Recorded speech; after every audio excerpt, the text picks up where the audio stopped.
week's episode of Political Podcast. I'm here with Luke Bolton, a 6th grade humanities teacher at school, and we are going to be talking about the subject of ranked choice voting, which happens in 2 states, one of which is Maine and the other of which is Nevada. Ranked choice voting will be explained in the next few minutes. Okay, so Mr. Bolton, what do you know about ranked choice voting? So I love ranked choice voting. Let me just start off. I'm a little bit nerdy about this. But what I know about it is that it is a system for voting that functions a little bit differently than our traditional winner-take-all system. The way that we currently have it, the person, however many people run, the person with the most votes wins. And sometimes somebody needs to get over 50% of the vote, or there's a runoff like we're having in Georgia. But with ranked choice voting, what they do is that you actually rank the candidates that you like in order of your preference. So let's say that there's 4 people running, and you'll put them in order. So you'll do, all right, the first person that I like is, Sally Mae. The next person is John Smith, and you go down. Then I like, Kamala Harris, and all the way down. And then what it does is that they'll count up all the votes.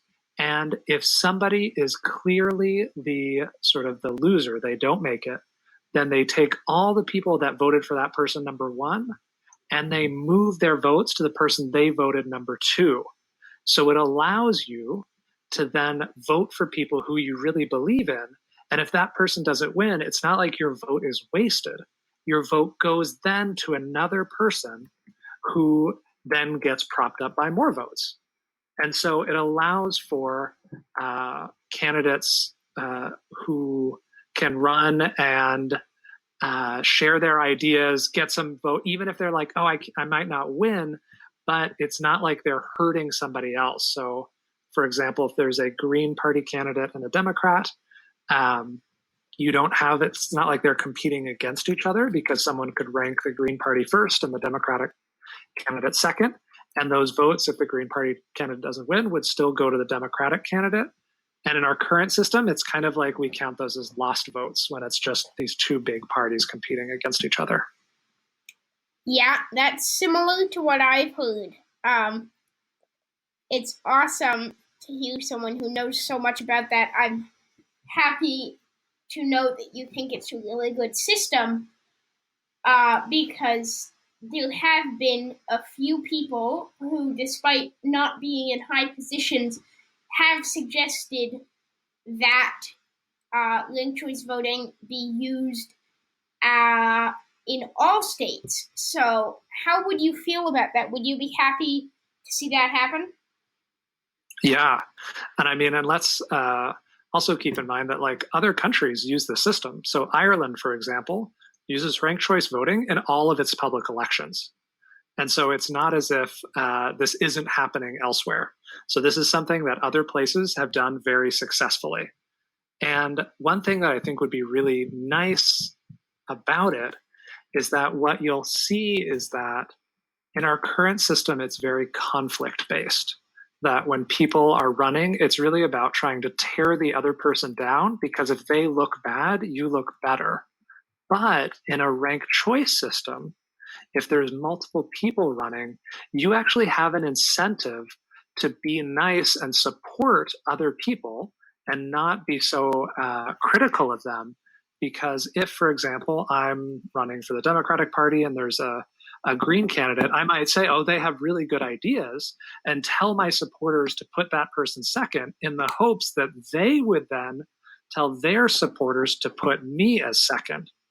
And so it actually can lead to alliances and people from different political sides supporting each other and working together, as opposed to the conflict and the attack ads that seem to happen in our current system. Yeah, I think you make a really good point there. In this country that's so divided, that's one of the ways that we could perhaps become closer, because I have noticed that at times these politicians with some exceptions, are quite civil with their opponents, despite the fact that they slam them in front of supporters. Mm-hmm. And I think that's kind of interesting that they would be so nice when they're alone, and yet they insult their opponent for support, Mm-hmm. which is odd because that I wouldn't think that would get you anywhere, and yet it did a whole lot of good for Susan Collins. Mm-hmm. So just switching topics a bit, you mentioned the Georgia Senate race. How do you think ranked choice voting could impact this? Yeah, I mean, that's a situation I don't know how much people know, but we're having a runoff race because no one was able to reach the threshold set to be fully elected. So they had multiple candidates running, and nobody was able to reach the threshold. Was it 50%? Yeah. In order to be elected. And so now they have to do a second election. Whereas if you had a ranked choice system, and this is a great question, I actually hadn't thought of how this would affect Georgia, but we actually wouldn't be having a second election right now.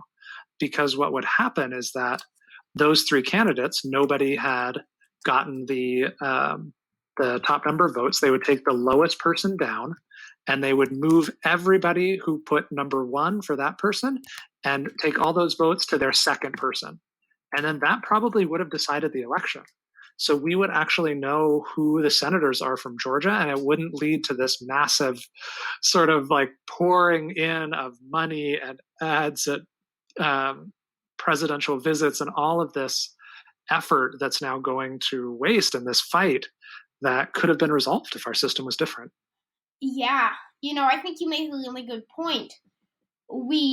This election on 1v1 couldn't be decided, but with the third party candidate, it could have been decided in at least one of the races. Mm-hmm. So I think it's interesting that we didn't use that method, but it's also, I don't know, perhaps this will benefit us more than it wouldn't, because in one of the races there were three candidates running and two of them were Republicans. And it seems like one of the reasons that it went into a runoff was because people were divided over the Republican that they voted for. So this might be giving Democrats more of a chance. Mm-hmm.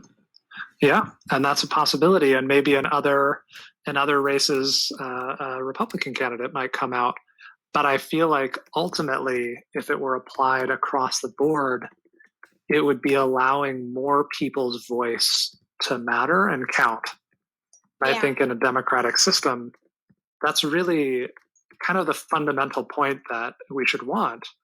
And it's a little unfortunate, I feel like, because so much of our system is ruled by these two parties, that it's in their benefit to keep the current structure because they're the ones that are on top, right? If they do a ranked choice system, then maybe other parties could come in and start to become important. They would lose their grip on the way things work. And so there's a reason why we currently have the system the way that it is. And part of it is because the people who are running it want it to be that way, not because it's the best way for all of us. Yeah, that's a good point. And a scary point as well. Like, it's the love of power. And I'm going to come back to the main Senate race, which could have been a decider for who clinched the Senate. Sarah Gideon bombarded people with ads, while Susan Collins was somewhat laid back. And I know that this is somewhat changing topics, but you had mentioned an ad campaign that'll go to waste in the Georgia Senate race, and that brought up the idea of why Sarah Gideon and also Jamie Harrison in South Carolina lost. Mm-hmm. And I read an analysis, and then I also wrote an article on this. So what I learned from research and looking at interviews with the candidates was that a lot of the ads of Jamie Harrison and Sarah Gideon tied the two incumbent senators more to Washington than the state. And they were making ads like it was the presidential election, and they weren't considering what the candidates had done for the state.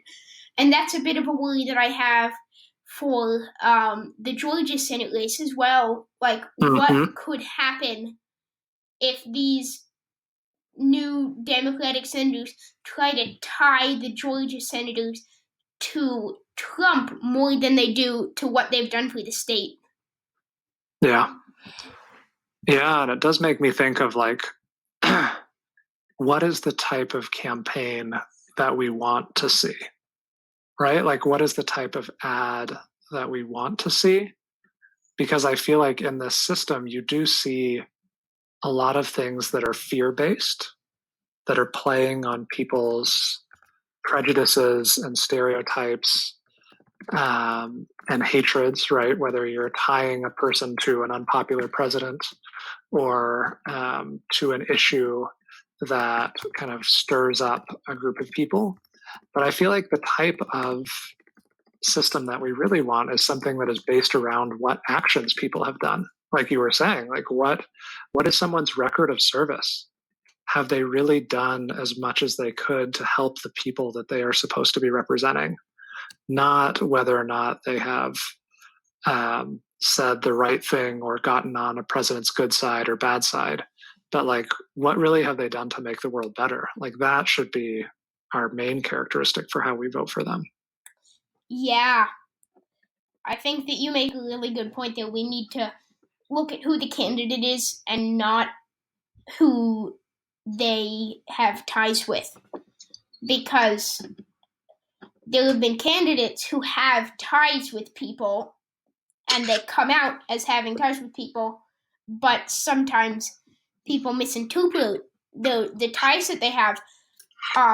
Marisol Alcantara, one of the former New York senators, did have ties with the Democratic Party and ran as a Democrat, but she supported Republican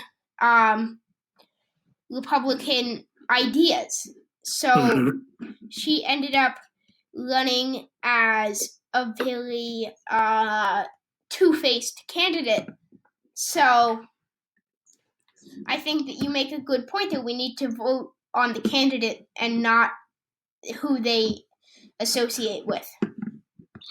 Yeah, and it's really, I think that brings us back to the system that we have currently where, people are very complex and candidates are complex, and what they believe and how they act is not simple or easy to kind of boil down into just one category. And yet you can only be one of two boxes, really, if you want to be successful with our current system.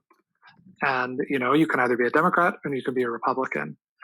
And what does it mean, for people who have beliefs that fit a little bit in one party, a little bit in another party, or want to try to work together to bring those individuals together, an increasingly rare thing today. Our current system and the way that it's a conflict between two groups doesn't allow for as much of that. It doesn't reward it. And so if we were to create a system that is different, it might reward people who are seeking to build sort of consensus and unity and act on their beliefs and not just following a label. Yeah, I think you make a really good point there. And I wish that more people could recognize that. I wish more people could look at this system that we have and say, no, it's messed up. This needs to change and we can do better. But we haven't yet. And so far, we need to just come to terms with that, I think. Yeah, and I think your keyword is yet. I really like that you said that. I think people are seeing the challenges and they're thinking about ways to do something different.